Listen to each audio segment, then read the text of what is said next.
et nous lirons les versets 4 à 7. L'Éternel vient à la rencontre de Moïse. Il lui a donné la loi. Et nous lisons à partir du verset 5. L'Éternel descendit dans une nuée, se tint là auprès de Moïse et proclama le nom de l'Éternel. Et l'Éternel passa devant lui et s'écria: L'Éternel, l'Éternel, Dieu miséricordieux et compatissant, lent à la colère, riche en bonté et en fidélité, qui conserve son amour jusqu'à 1000 générations, qui pardonne l'iniquité, la rébellion et le péché, mais qui ne tient pas le coupable pour innocent, et qui punit l'iniquité des pères sur les enfants et sur les enfants des enfants, jusqu'à la 3e et la 4e génération. Voici le premier texte. Lisons le second dans Luc, l'Évangile selon Luc, le 3e livre du Nouveau Testament, chapitre 15. Chapitre 15, Luc 15, à partir du verset 11. Et c'est le Seigneur Jésus. Il dit encore, commence le texte, c'est le Seigneur Jésus. Donc, Jésus dit encore, un homme avait 2 fils. Le plus jeune dit à son père, mon père, donne-moi la part de bien qui doit me revenir. Et leur père leur partagea son bien. Peu de jours après, le plus jeune fils, ayant tout ramassé, partit pour un pays éloigné où il dissipa son bien en vivant dans la débauche. Lorsqu'il eut tout dépensé, une grande famine survint dans ce pays, et il commença à se trouver dans le besoin. Il alla se mettre au service d'un des habitants du pays, qui l'envoya dans les champs garder les pourceaux, les porcs. Il aurait bien voulu se rassasier des fruits du caroubier que mangeaient les pourceaux, mais personne ne lui en donnait. Étant rentré en lui-même, il dit, « Combien d'ouvriers chez mon père ont du pain en abondance, et moi ici, je meurs de faim. Je me lèverai, j'irai vers mon père et je lui dirai, « Mon père, j'ai péché contre le ciel et contre toi, je ne suis plus digne d'être appelé ton fils, traite-moi comme l'un de tes ouvriers. » Et il se leva et alla vers son père. Comme il était encore loin, son père le vit et fut ému de compassion.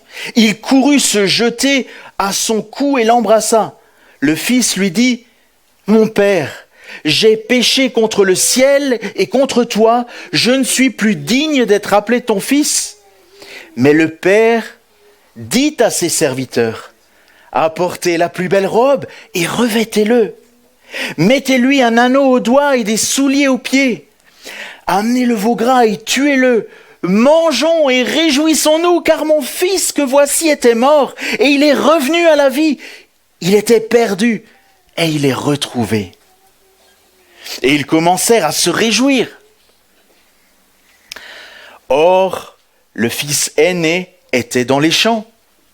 Lorsqu'il revint et approcha de la maison, il entendit la musique et les danses. Il appela un des serviteurs et lui demanda ce que c'était. Ce serviteur lui dit, « Ton frère est de retour et ton père a tué le veau gras parce qu'il l'a trouvé en bonne santé. » Le frère se mit en colère et ne voulut pas entrer. Son père sortit et le pria d'entrer. Mais il répondit à son père, « Voici, il y a tant d'années que je te sers sans avoir jamais transgressé tes ordres, et jamais tu m'as donné un chevreau pour que je me réjouisse avec mes amis. Et quand ton fils arrivait, celui qui a mangé ton bien avec des prostituées, c'est pour lui que tu as tué le veau gras. » « Mon enfant, lui dit le père, tu es toujours avec moi, et tout ce que j'ai est à toi. Mais il fallait bien s'égayer et se réjouir, parce que ton frère que voici était mort et qu'il est revenu à la vie, parce qu'il était perdu et il est retrouvé. Jusqu'ici notre deuxième texte et encore un court passage dans l'épître, la première épître aux Corinthiens, un peu plus loin dans le Nouveau Testament. Chapitre 7, nous lirons quelques versets. 1 Corinthiens 7,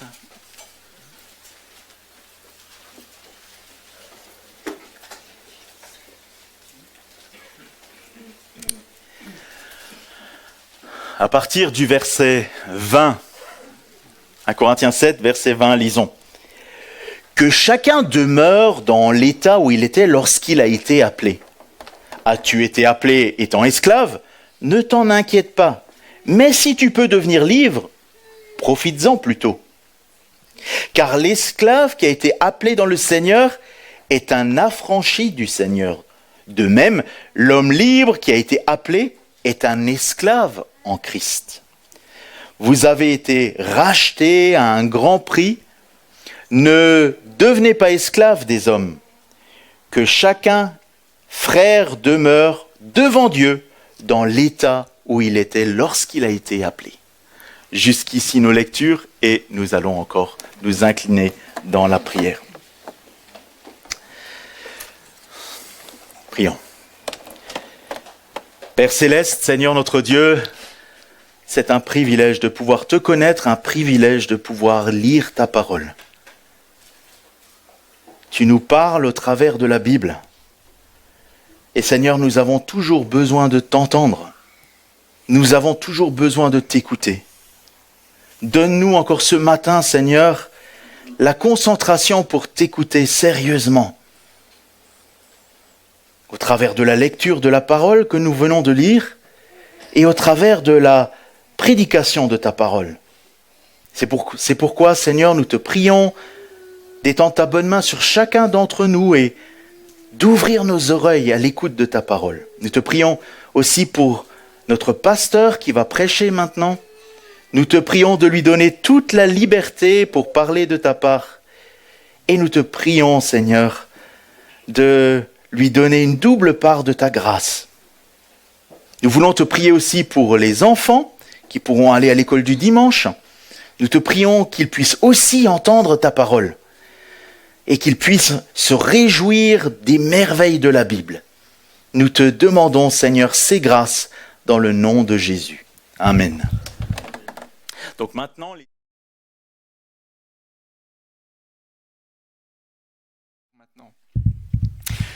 Ces derniers temps, que ce soit par les prédications, même les études bibliques, nous avons eu l'occasion de parler de l'importance de la repentance dans la vie chrétienne et des bienfaits liés à la repentance. Vous vous rappelez, ceux qui étaient avec moi ces derniers temps, on a pas mal parlé de ça.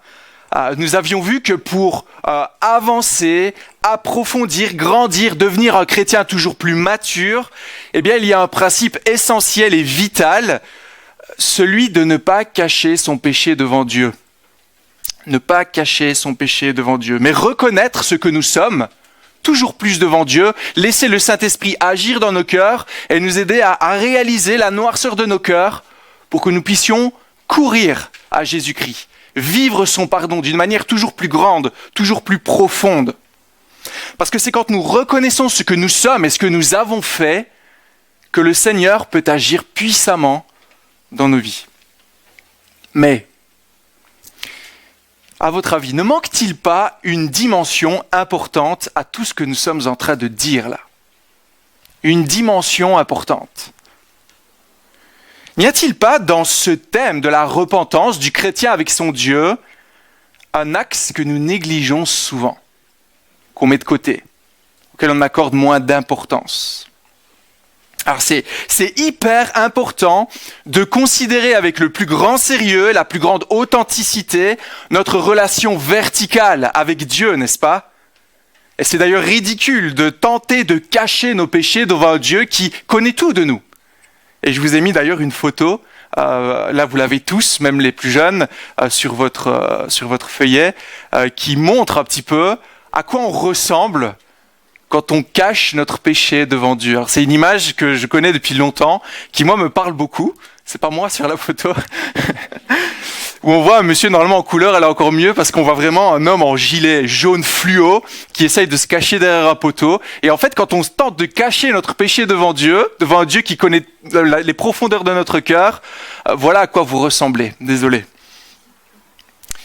Mais quel est l'autre aspect de la vie chrétienne que nous ne devons surtout pas négliger quand on parle de repentance? Qu'en est-il de nos relations horizontales? Les personnes avec qui nous vivons, nos frères et sœurs dans l'Église, les personnes que nous côtoyons de jour en jour, ceux peut-être que nous avons blessés à cause du péché de nos cœurs. Demander pardon à Dieu qui connaît tout de nous, c'est une chose. Mais qu'en est-il de nos semblables qui ne voient pas au final ce qui se trouve dans nos cœurs? Ceux que nous avons blessés peut-être d'une manière assez vile, gratuite. Et je voudrais ce matin faire l'introduction à une nouvelle série. On ne l'a pas encore révélée, donc vous ne savez peut-être pas dans quoi on va aller. Une nouvelle série, mais avant de la révéler, regardons simplement l'importance de ce thème. Je voudrais d'abord un peu vendre le produit pour que vous soyez convaincus de l'écoute de cette série de prédications. Premier point donc, pour nous ce matin, le pardon, un sujet majeur pour notre monde et notre vie chrétienne. Le pardon, un sujet majeur pour notre monde et notre vie chrétienne. Qu'est-ce que le monde pense du pardon? Nous vivons dans une société égoïste, égocentrique, qui ne connaît pas grand-chose au pardon. Ne s'en préoccupe pas. On est devenu tellement tordus à ce niveau, même les chrétiens, que souvent nous considérons ceux qui pardonnent comme les faibles. Et ceux qui refusent de pardonner comme les forts, ceux qui tiennent leur position. Notre culture célèbre, exalte les héros de la télé, des films qui se vengent du mal qu'on leur a fait. J'avais noté un exemple, mais je pense qu'on peut assez facilement voir certains films, certaines séries où on voit ce héros qui se venge un après l'autre. Il a bien raison de le faire. Beaucoup dans ce monde alimentent le rejet de cette responsabilité, le refus de pardonner, la vengeance sur ceux qui nous ont offensés. Il faut lui faire payer ce qu'il t'a fait. Il ne faut pas se laisser faire. Attention. Mais quel est le résultat de cette manière de vivre, dites-moi? Quel est le résultat d'une telle attitude? Quand on regarde autour de nous, on voit une société qui est remplie d'amertume, n'est-ce pas? Remplie de colère, de rancune, de haine, d'hostilité les uns envers les autres, de méfiance. On voit des ruptures dans les relations entre êtres humains, dans les familles. Les amitiés sont compliquées, ne durent pas. Et voici un danger auquel nous, chrétiens, nous sommes confrontés. Pourquoi, à votre avis? Parce qu'on vit dans ce monde. On vit dans ce monde. Donc, inévitablement, cette culture ambiante qui se trouve autour de nous rejaillit sur nous. Et on peut se voir avoir les mêmes attitudes que celles de ce monde. Voici un danger qui nous guette. Mais bien sûr, nous, en tant que chrétiens, on peut ajouter une couche de spirituel, n'est-ce pas? Une couche spirituelle qui rend peut-être ces pratiques acceptables. Comme cette femme que j'ai bien connue dans mon église en Belgique, mon ancienne église en Belgique, qui affirmait à raison « les hommes m'ont blessé, les hommes, les femmes, l'être humain, j'ai été blessé trop souvent ». Mais elle disait avec tort « maintenant c'est terminé, je ne veux plus rien avoir avec les autres, c'est juste la relation entre moi et mon Dieu ». Est-ce que c'est juste d'avoir un tel raisonnement? Est-ce que c'est juste d'agir comme cela? De dire « moi je ne veux plus rien savoir des autres, c'est juste moi et mon Dieu ». N'y a-t-il pas un danger à ne considérer de l'importance qu'à notre relation avec Dieu et pas aux autres? N'y a-t-il pas une démission de nos responsabilités en tant que chrétiens? Même peut-être une attitude opposée à celle de l'évangile que nous proclamons avec fierté. Mais avant de voir cela, Je voudrais juste noter, vous avez ces points-là sur votre feuille, quelques conséquences du refus de pardonner à nos semblables. Souvent, on a l'impression que ça va nous faire du bien si on reste ferme, si on refuse de pardonner, si on fait payer. Mais en fait, souvent, les premiers lésés, c'est nous. On l'a dit rapidement, mais l'expérience démontre que généralement, nous sommes les premiers à souffrir. Pourquoi ? Parce que le refus de pardonner emprisonne, que ce soit le croyant ou non, dans son passé. Ça nous emprisonne dans le passé. On a constamment ce que cette personne nous a fait en tête. On n'arrive jamais à dépasser ce point. Ça garde la plaie ouverte. On y pense encore et encore. Ça enlève du coup la joie de vivre. On est triste de ça. Ensuite, cela engendre, deuxièmement, de l'amertume. On en a parlé. L'amertume, sachez que ce n'est pas seulement un péché, c'est pire que ça. Qu'est-ce qu'il pourrait y avoir de pire qu'un péché, vous allez me dire ? En fait, si on sonde l'Écriture, on n'a pas le temps de le faire ici, mais je pense que vous connaissez à peu près les passages qui en parlent. L'Écriture met particulièrement en garde face à l'amertume, parce qu'elle engendre beaucoup de dégâts, elle crée des rejetons. On a un péché qui est là, mais qui s'étend de manière beaucoup plus grande, beaucoup plus nocive. La Bible en parle dans des termes d'une infection qui grandit, se propage et au final affecte tout ce que nous faisons, tout ce que nous sommes, tout ce que nous disons. Vous connaissez peut-être certaines personnes, on dit aigries. Parfois on voit cela chez les personnes plus âgées, qui ont eu les coups de la vie et qui à un moment donné deviennent vraiment aigries et ne veulent plus rien savoir. Moi je me méfie de tout le monde. Dès qu'on lui adresse une parole, même gentille, on ramasse un coup de poing, figuré. Hébreux 12,15 nous dit qu'on peut même affecter d'autres par notre attitude amère. Vous vous rendez compte de ça ? Je suis amer à cause de mon propre péché, mais à cause de mon attitude, cela peut contaminer, comme une maladie, les autres qui peuvent à leur tour devenir amers. Très dangereux. La Bible nous dit que le refus de pardonner donne accès à Satan. Rien que ça. Donne accès à Satan dans nos vies. Je pense qu'il n'y a pas besoin de dire plus que ça. Éphésiens 4, 2 Corinthiens 2. Rester dans le non-pardon, c'est laisser l'accès à Satan dans nos vies. Quatrièmement, la conclusion, je dirais, de tout cela peut-être, le refus de pardonner va nuire à la communion avec Dieu. Matthieu chapitre 6, qu'on lira un peu plus tard, et 1 Jean chapitre 2, verset 9. Alors là, je vous laisserai répondre maintenant à la réflexion de la dame que j'ai citée plus tôt. Est-ce que c'est une bonne chose de négliger nos frères et sœurs, de négliger le monde dans lequel nous vivons, ceux qui nous ont blessés, de laisser ces situations pourrir ? Mais il y a encore une autre raison pour laquelle on voudra porter attention à ce thème ce matin. C'est simplement, c'est le deuxième point, simplement parce que le pardon est ce que Dieu est. Le pardon est ce que Dieu est. Quand on regarde l'Écriture, qu'est-ce qu'on voit ? L'Écriture contient un nombre incroyable d'images, d'histoires, de paraboles pour expliquer, pour décrire l'importance du pardon et la manière dont il doit être vécu. C'est un thème qui est constant dans toute l'Écriture. Commençons simplement par le fait que la Bible enseigne la vérité merveilleuse selon laquelle Dieu est un Dieu qui pardonne. Dieu est un Dieu qui pardonne. Imaginez que je dois vous présenter une personne en 10 secondes ici. Il y a pas mal de nouvelles têtes ce matin et puis je dis mon épouse elle est là et que j'avais juste quelques secondes pour vous la présenter. Qu'est-ce que je dirais ?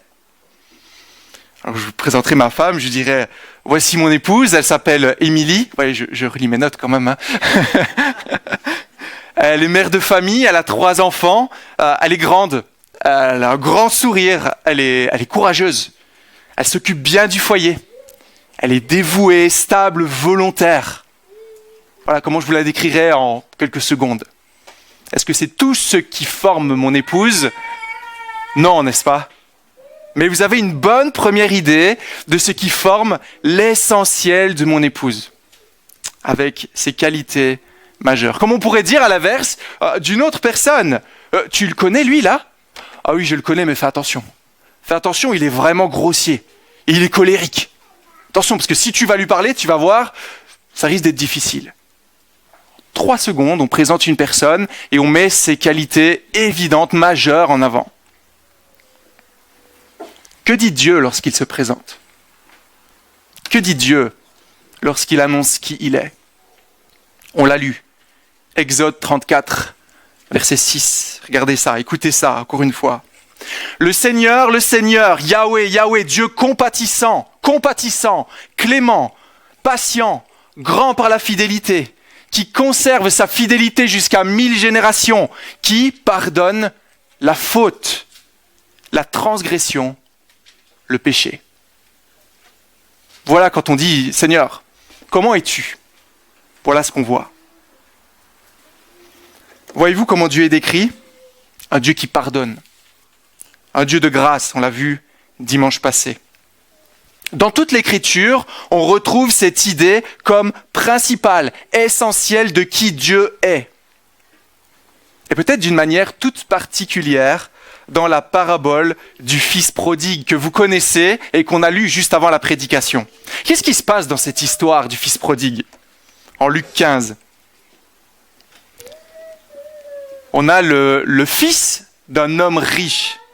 Le fils d'un homme riche qui souhaite obtenir son héritage. J'allais dire sa dot, mais c'est son héritage. Donc, qu'est-ce qu'il est en train de dire? En fait, en quelque sorte, je souhaite que tu sois mort, mon père, pour que je puisse prendre ce qui me revient normalement à ta mort. Le père lui donne, le fils part, il va faire sa vie. Ensuite, il vit n'importe comment et dépense tout ce qu'il a. À un moment donné, alors qu'il mange les caroubes avec les porcs, que fait-il? Et il réfléchit. Et il se rappelle des esclaves dans la maison de son père, qui ont tout pour vivre. Ils ont assez à manger, etc., assez pour vivre, pour s'habiller, alors que lui n'a plus rien. Il se dit, je vais revenir vers mon père et je vais lui demander de me reprendre. Il décide de rentrer chez son père, mais il ne s'attendait certainement pas à être pardonné, parce qu'il sait qu'il ne mérite pas ce pardon. Il espérait seulement être toléré. Mais le père, lui, qu'est-ce qu'il fait? Ce père qui, dans cette parabole, représente Dieu le Père, il n'attend qu'une seule chose. Il scrute à l'horizon. Vous voyez, il n'a pas raté l'arrivée de son fils. Ce n'est pas quelqu'un qui est venu l'annoncer. Il était là. Il regardait l'horizon. Et dès qu'il a vu son fils arriver, qu'est-ce qu'il a fait? Il a couru à sa rencontre.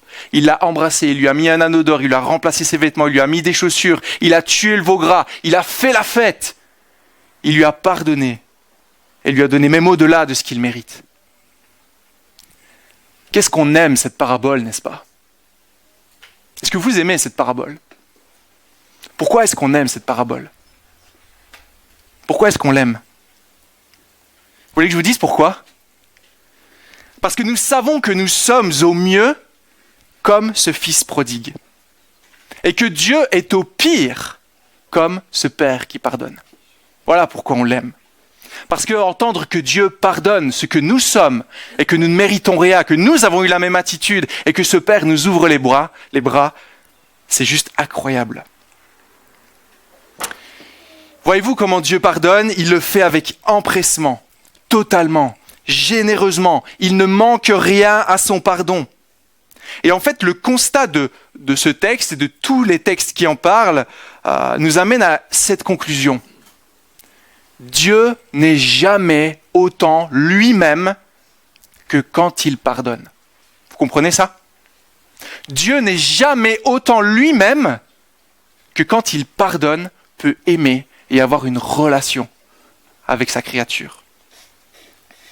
Oui, mais Valentin, t'as pas lu tout le passage en Exode 34. On voit que Dieu est un Dieu de jugement qui punit la faute. Oui. Mais moi, je m'appuie sur Ésaïe, chapitre 28, verset 21, qui nous présente le jugement de Dieu comme son œuvre étrange. Le jugement de Dieu, c'est son œuvre inhabituelle. Certes, Dieu est un Dieu qui juge, mais pourquoi? À cause de notre péché.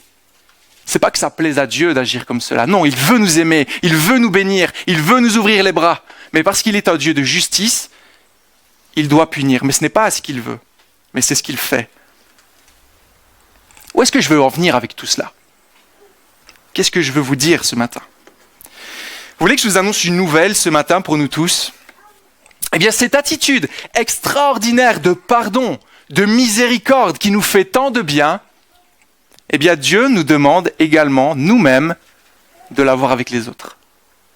Il nous demande nous-mêmes de l'avoir avec d'autres, car c'est un trait essentiel d'un enfant de Dieu. Regardez avec moi Matthieu chapitre 6. On aurait pu le lire avant aussi, avant la prédication, mais je voulais pas que ce soit non plus trop long les lectures. Matthieu 6, 14.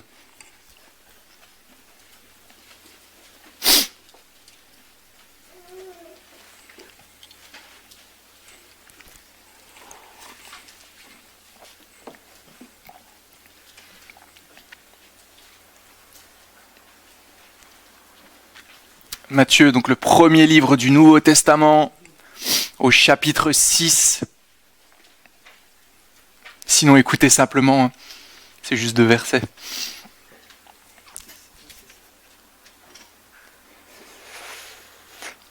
Si vous pardonnez aux hommes leurs fautes, votre Père céleste vous pardonnera aussi. Mais si vous ne pardonnez pas aux hommes, votre Père ne vous pardonnera pas non plus vos fautes. Vous comprenez ça ? Et il me semble qu'il y a un avertissement légitime qui ressort de tout ce que nous disons là. C'est une chose sérieuse que de savoir qu'on ne peut pas être en règle avec Dieu si on refuse de pardonner aux autres. On ne peut pas être en règle avec Dieu si on ne veut pas pardonner aux autres. Et là, je ne parle pas uniquement, nous, entre chrétiens, hein. Je parle de toute relation humaine. Je ne pense pas qu'il y ait une distinction ici. Car nous sommes appelés à ressembler à Jésus-Christ, n'est-ce pas ? À ressembler à Dieu lui-même, n'est-ce pas ? À manifester donc la grâce que nous avons nous-mêmes reçue de lui. C'est comme une empreinte gravée au fond de nous-mêmes qui maintenant nous caractérise. Si nous avons reçu le pardon de Dieu, on pourra faire autrement que de pardonner à nos frères et sœurs et à notre monde qui nous blesse tant de fois. Et c'est vers cela que cette nouvelle série va nous conduire. Je vais bientôt révéler le nom. Hein. Vous savez quoi ? Le pardon, c'est tellement important dans l'Écriture que le Saint-Esprit y a consacré un livre entier. Un livre qui ne parle pas en parabole, qui ne parle pas en principe, en sagesse, qui ne parle pas en théorie, mais dans une situation toute concrète de la vie courante. Une situation vécue. Une situation qui est là, qui est palpable. À votre avis, on va parler de quel livre, sans regarder vos feuilles ? Alors, je vous propose de parcourir ensemble la petite épître de Paul à Philémon. À Philémon, qui souligne la responsabilité spirituelle de pardonner à notre prochain. Et ce que je vais faire maintenant, dans le temps qui me reste, c'est simplement replacer le contexte de cette épître, de cette lettre. Et vous allez voir qu'en replaçant le contexte de cette lettre, il y a une vérité incroyable, un enseignement incroyable qui va ressortir de cela. Parce qu'on a dit, il y a un danger pour nous en tant que chrétiens de tomber un peu dans un mimétisme avec le monde, parce qu'on voit les pratiques du monde, de notre culture, de ce qui est toléré, tolérable, et du coup, parfois on peut avoir la même attitude. Et regardons ensemble ici. Nous allons voir que, troisième et dernier point, c'est l'évangile qui doit influencer la culture. L'évangile doit influencer la culture, pas l'inverse. Ce n'est pas la culture qui doit influencer notre foi. Ça va ? Je vous invite à ouvrir vos Bibles dans Philémon. Donc Philémon, c'est pas évident à trouver, c'est juste avant la lettre aux Hébreux que Olivier Rédiguer nous a lu un peu plus tôt. Donc, 1 Timothée, 2 Timothée, Tite, Philémon. Il n'y a même pas de chapitre à cette lettre.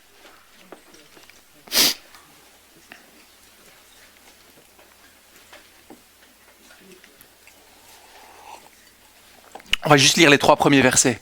Philémon 1 à 3.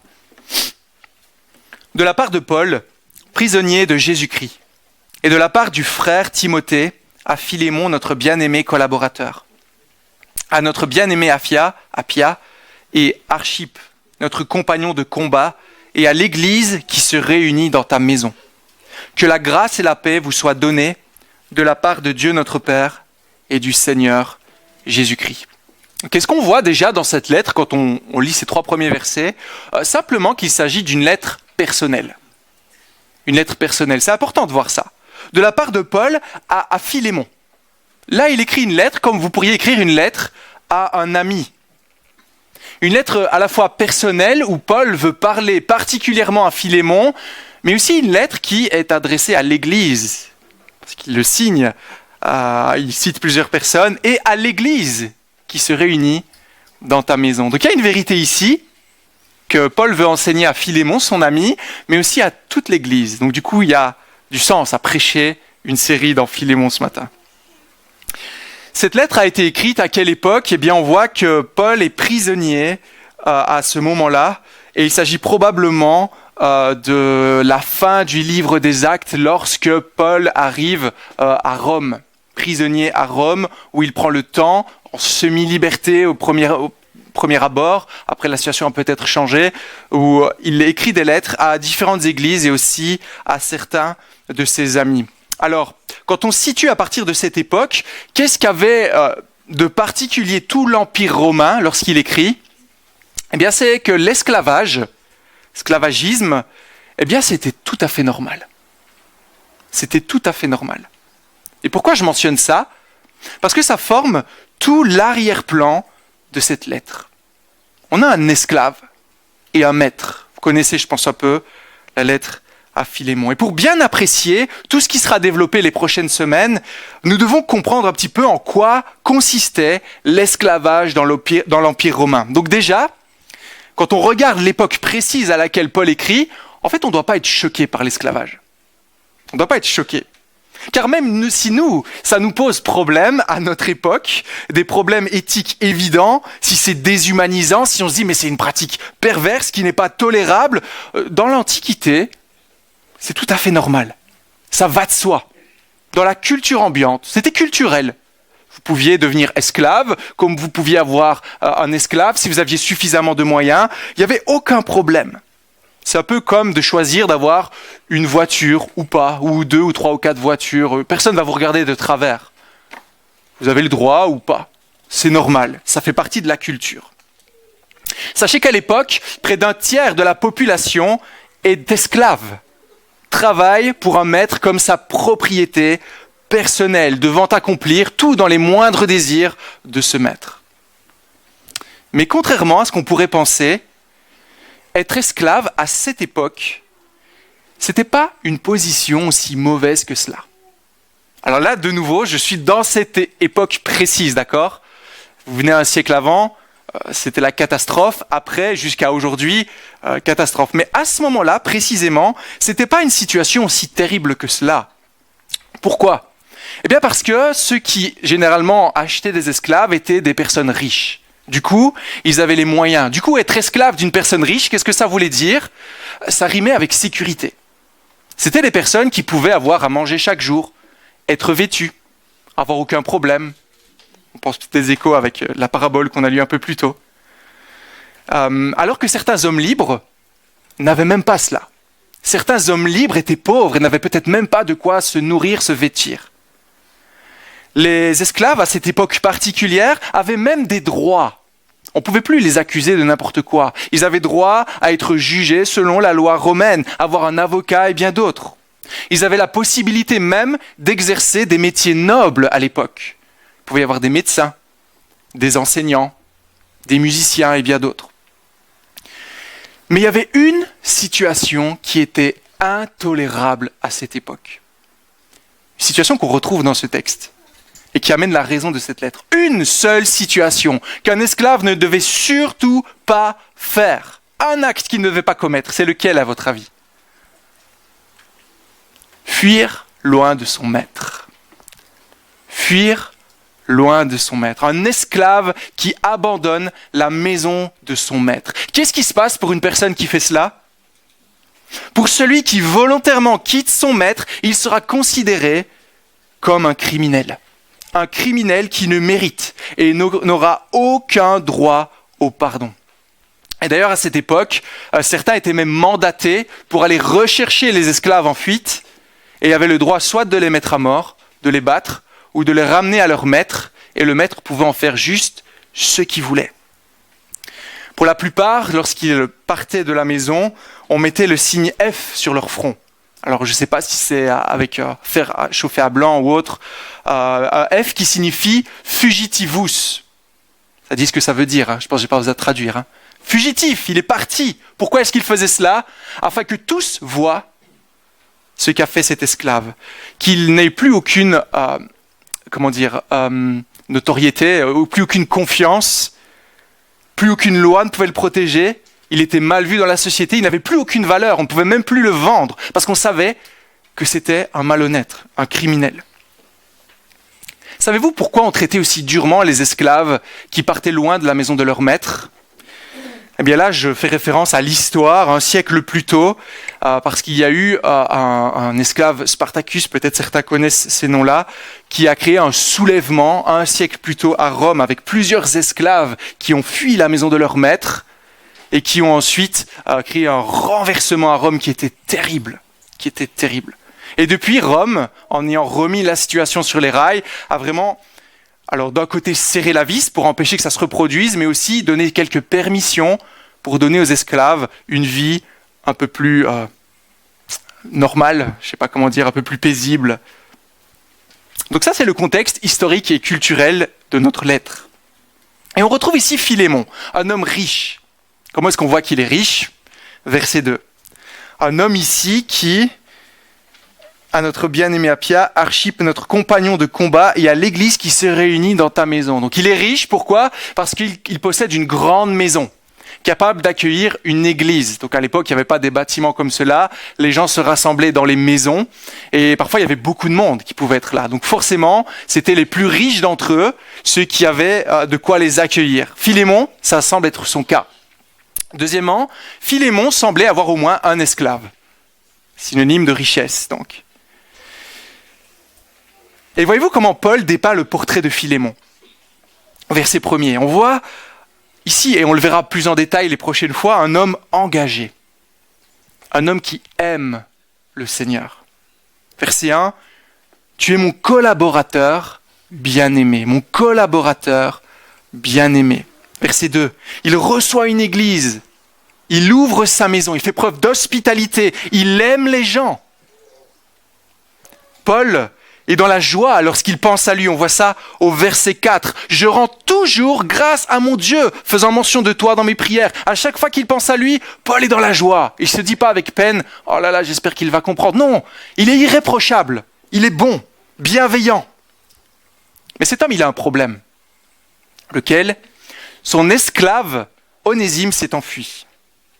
Alors, les raisons ne sont pas claires, mais tout porte à croire d'une faute grave de la part d'Onésime, son esclave. Comment est-ce qu'on voit cela? Certains détails dans cette lettre le montrent. Déjà, Onésime a commis le crime suprême en pleine conscience. Il est rebelle. Il a franchi le pas de quitter la maison de son maître. Il est décrit au verset 11 comme inutile. C'est un esclave inutile.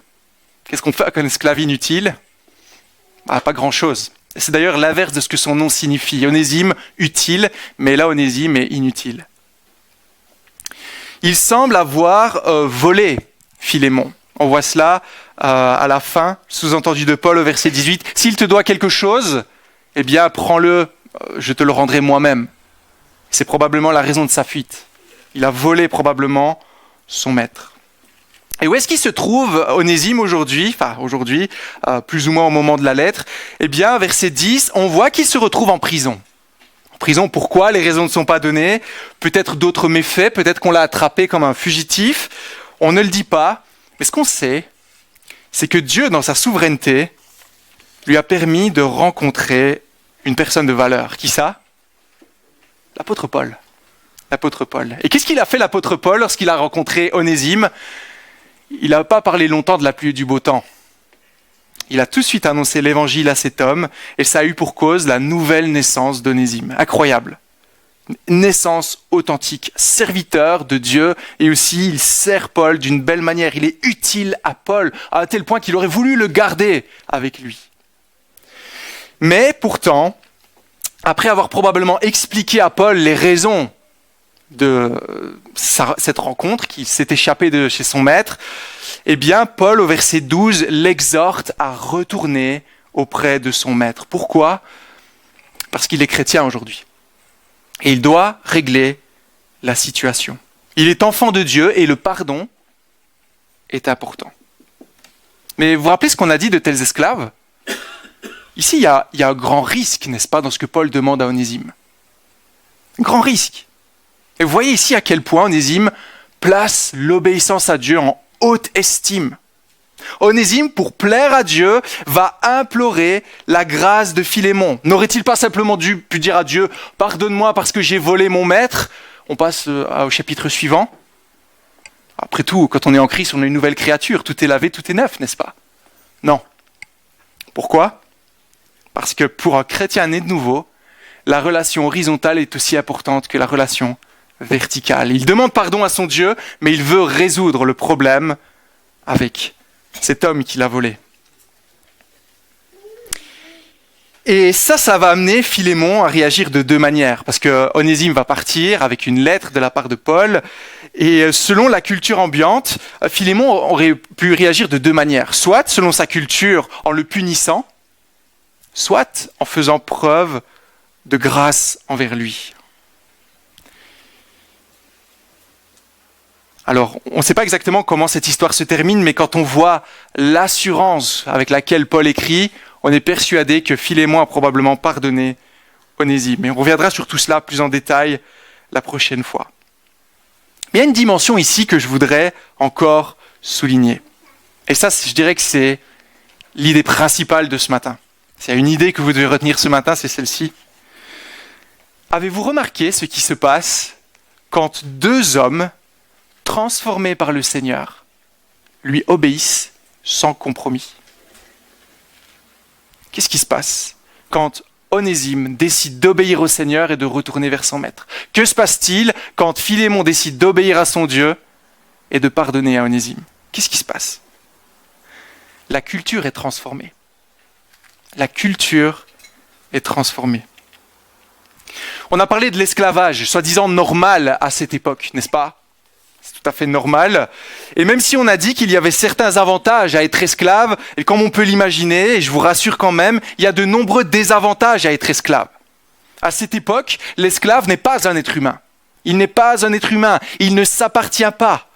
Il peut être vendu, échangé comme une marchandise. Il ne peut pas se marier. Bien sûr, ses droits sont restreints. Le maître fait ce qu'il veut de lui. Ce n'est pas une situation enviable. Et même si elle n'est pas explicitement condamnée par la parole dans le Nouveau Testament, ça faisait partie de la culture ambiante à cette époque, en fait, l'idée même de l'esclavage est opposée aux valeurs de l'Évangile. L'Évangile qui valorise la vie humaine, l'entraide, le respect, le soutien du plus faible. Et voyez-vous ce qui apparaît dans cette lettre à plus grande échelle encore que la simple histoire de deux hommes qui se réconcilient.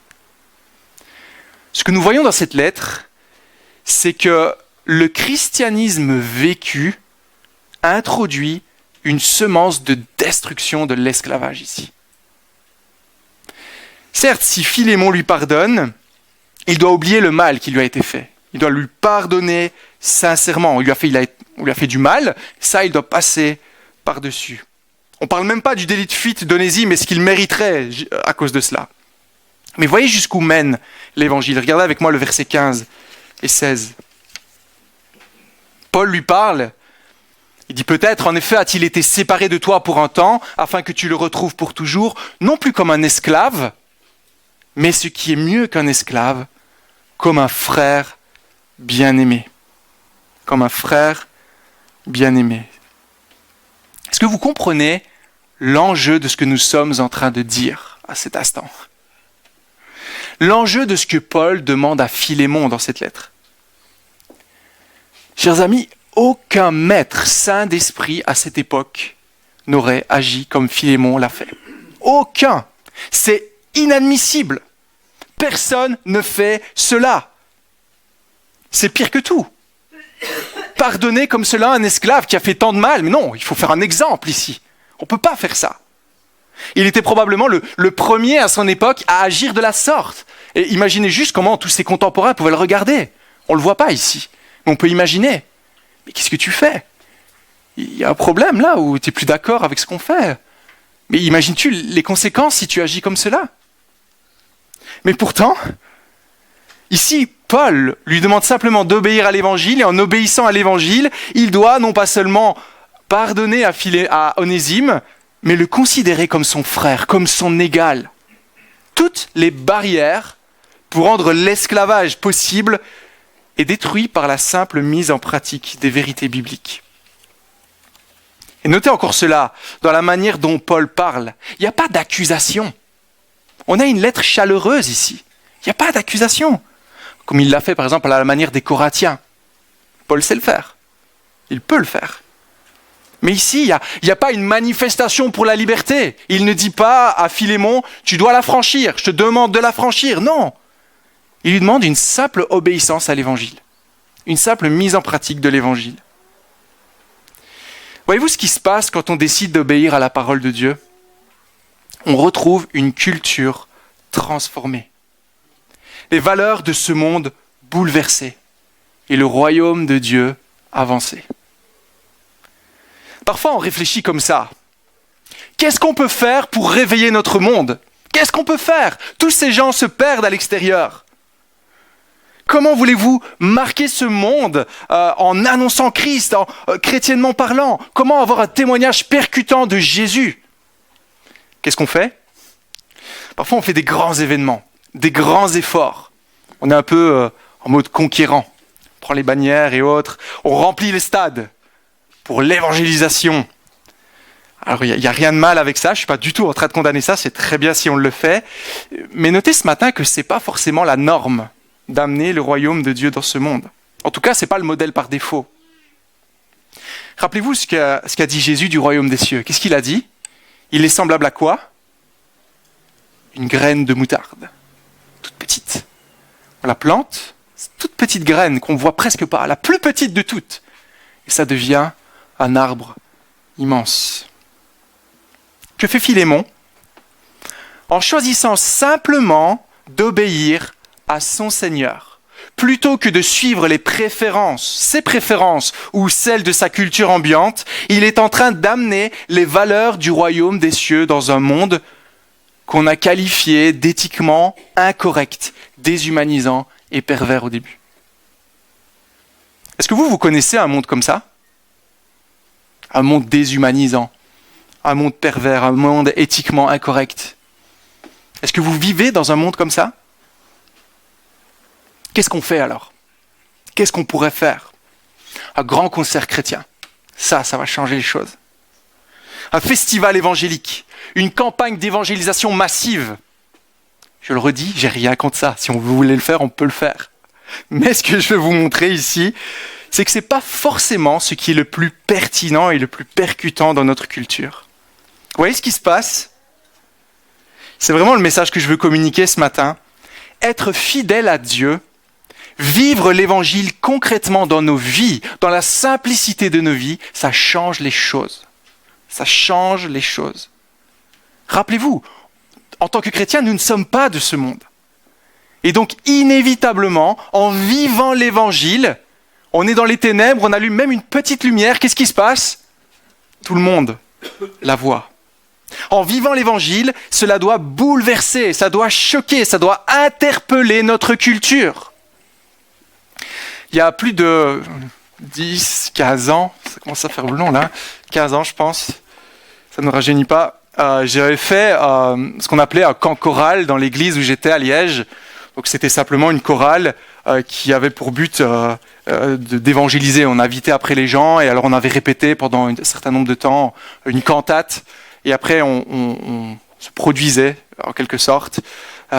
Et alors je me rappelle que lorsque c'était le moment de faire quand c'était le moment de faire la chorale officiellement devant les gens, il y avait un dress code. Il fallait s'habiller d'une certaine manière, les tons pastels ou je sais plus quoi. Et alors on devait s'habiller avec certaines couleurs. Et je me rappelle qu'il y avait une femme sur les 40 ou 50 personnes qui étaient dans la chorale qui n'avait pas noté ce truc important, cette remarque importante. Elle était arrivée à la chorale, habillée de manière toute bariolée.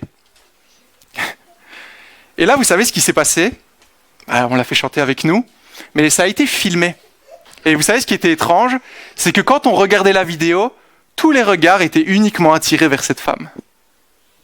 Tout le monde était habillé de la même manière, mais parce qu'une seule était habillée d'une manière différente, ça perturbait notre vision, notre écoute et tout. On était complètement influencés et bouleversés par ça. Vous voyez ça ? Ça, c'est le chrétien dans ce monde. Comment l'évangile peut-il choquer notre culture ? Comment ne pas tomber dans le même moule ? Et comment est-ce que ça peut au final influencer ce monde ? Il y a beaucoup de sujets dont on pourrait parler, mais je voudrais parler simplement d'un des sujets les plus mis en avant aujourd'hui. La sexualité. Le sexe. Qu'est-ce que notre culture dit du sexe ? Qu'est-ce qu'on dit ? C'est tout à fait normal, pour le commun des mortels, d'avoir plusieurs partenaires. C'est important même pour ta santé psychologique, ton mental, te sentir aimé. Essaye pour voir si ça te convient. C'est normal. Il faut se faire désirer, se sentir aimé, être attiré, attirante, je ne sais pas comment on dit tout ça. Vivez maintenant les relations hommes-femmes selon la parole de Dieu, dans la pureté et la chasteté que dit la parole. Pas pour nous embêter, mais parce que c'est comme ça que c'est censé être. Et tout d'un coup, qu'est-ce qu'on va voir ? Je vais vous dire ce qui va se passer. Vous allez être propulsé à l'âge des dinosaures. Littéralement. Les gens vont être choqués. Attends, tu attends le mariage ? Mais plus personne ne fait ça aujourd'hui. Plus personne. Il n'y a plus aucun problème éthique. Un exemple. Deuxième exemple, les priorités dans la vie. Les gens qui sont carriéristes, qui mettent tout de côté, leur famille, leurs enfants, pour leur travail ou autre. Mais qu'est-ce qu'il nous demande, le Seigneur ? Moi, je ne veux pas faire ça. Moi, le Seigneur me demande de prendre soin de ma famille, d'être présent, d'enseigner ma femme, de l'aimer comme Christ a aimé l'Église, et je me connais, c'est un boulot à temps plein. Quoi ? Mais quand même, allez, t'es jeune, t'as des capacités, c'est maintenant ou jamais, il faut y aller. Mais moi, mon maître, il est là, et je l'écoute, lui. Un autre exemple, un peu bizarre peut-être celui-là, la dîme. La dîme. Alors je le cite cela parce qu'il y a deux exemples qui moi m'ont interpellé ces derniers temps.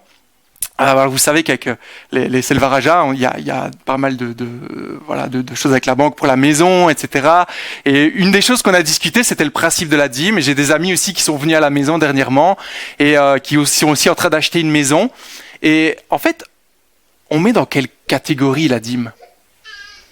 Et quand on mentionne cela, que la banque regarde votre compte courant et se dit, mais 2, 3, 400, 500 ou plus donnés à l'église chaque mois, mais qu'est-ce que c'est ça ? Hop, c'est un don donné à l'église. C'est un don pour soutenir notre église. Mais non, c'est inconcevable. Personne ne fait ça. On ne fait pas ça. C'est bizarre. Et autant pour ce cas que l'autre, des amis qui étaient à la maison, en fait, ils devaient justifier cela d'une manière, c'était vraiment compliqué, parce que les banques n'arrivaient pas à concevoir qu'on donne de l'argent à une église. On ne fait pas ça. Oui, les petites pièces rouges.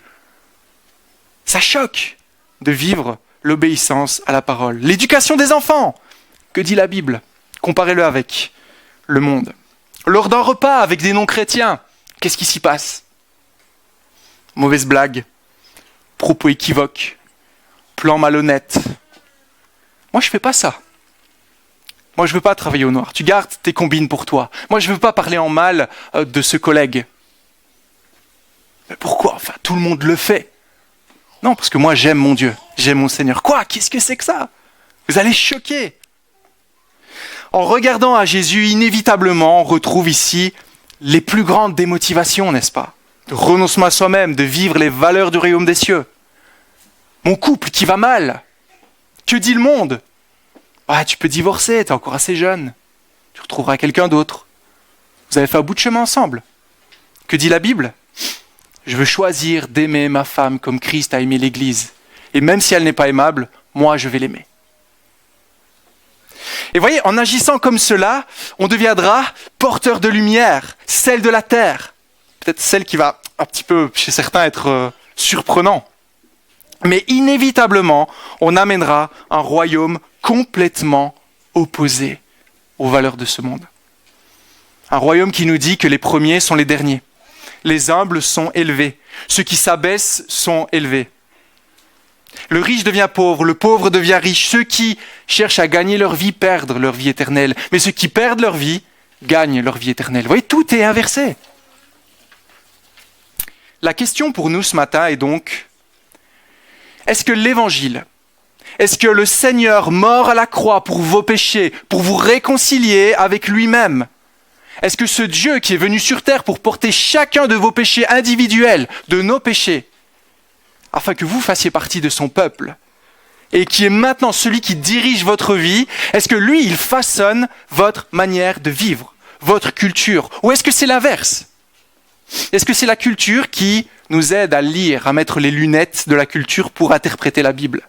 Oh mais ça, aujourd'hui on vit plus ça. Ça on fait plus aujourd'hui. Vous voyez ce que je veux dire ? Et il me semble que ce qui ressort de cette introduction, quand on survole simplement nos personnages, vous voyez, on n'a pas été bien loin dans la lettre, c'est que si nous sommes chrétiens, nous devons déranger. Si nous sommes chrétiens, nous devons déranger, comme Onésime a dû déranger en retournant volontairement vers son maître, et comme son maître, Philémon, a dû déranger en pardonnant à cet esclave qui ne méritait pas le pardon. L'exhortation ce matin, elle est claire, elle est simple. Si nous prenons position, simplement, avec douceur, mais en obéissance et sans compromis à notre Dieu, eh bien toutes les circonstances de notre culture vont changer. Nous allons déranger. Nous serons peut-être détestés. Mais combien nous aurons pu expérimenter les vérités de l'Évangile d'une manière concrète, d'une manière véritable. Vous voyez, ce ne sera plus de la théorie, ce sera du concret. Comme Onésime qui a dû marcher avec toutes les hésitations qui pouvaient tourner dans sa tête. Qu'est-ce qui va se passer lorsqu'il me verra ? Est-ce que je vais être battu ? Est-ce que je serai mis à mort ? Ou comme Philémon qui reçoit cette lettre et qui s'est peut-être dit « Ouais, mais quand même, c'est grave ce qu'il a fait. » Peut-être des nuits blanches à passer, à se dire « Mais moi, je ne pourrais jamais lui pardonner. Qu'est-ce que vont me dire mes voisins là qui me regardent et... » Êtes-vous chrétien ce matin ? Êtes-vous chrétien ? Alors êtes-vous prêt à déranger votre culture et d'amener avec douceur, joie et confiance dans le Seigneur, mais sans compromis, les vérités de la parole de Dieu, tellement opposées aux valeurs de ce monde. Pas juste en théorie. On ne demande même pas de parler ici. On ne demande pas de proclamer. Tu dois aimer ton prochain. Non, mais concrètement, sans parole, juste en voyant votre manière de vivre. Bien sûr, vous pouvez parler aussi, hein, ça n'exclut pas. Êtes-vous prêt à ce qu'on vous regarde comme des extraterrestres ? Pourquoi ? Parce que vous aimez vos ennemis. Parce que vous pardonnez, vous demandez pardon à un collègue alors que ça ne se fait pas. Parce que c'est ce qui va arriver. On va déranger, on va sortir du paysage. Mais sachez que si vous le faites, vous aurez le privilège d'être une illustration vivante, un exemple de l'Évangile, un exemple de vie éternelle auprès d'un monde qui se meurt. Un monde qui se meurt. Et ça, c'est notre privilège. Je n'ai pas dit que c'était évident, que c'était facile. Et comment est-ce qu'on peut faire ça ? Et on reviendra sur cela. Il y a une seule solution, une seule manière de pouvoir accomplir ce que Philémon et Onésime font. Verset 5. J'entends parler de l'amour et la foi dont tu fais preuve envers le Seigneur, vertical, et tous les saints, horizontal. L'amour pour le Seigneur. Et ça, c'est ma prière pour cette série. Que nous puissions approfondir l'amour de Dieu envers nous, afin qu'on soit contraint, même malgré nous, à obéir sans réserve. Amen.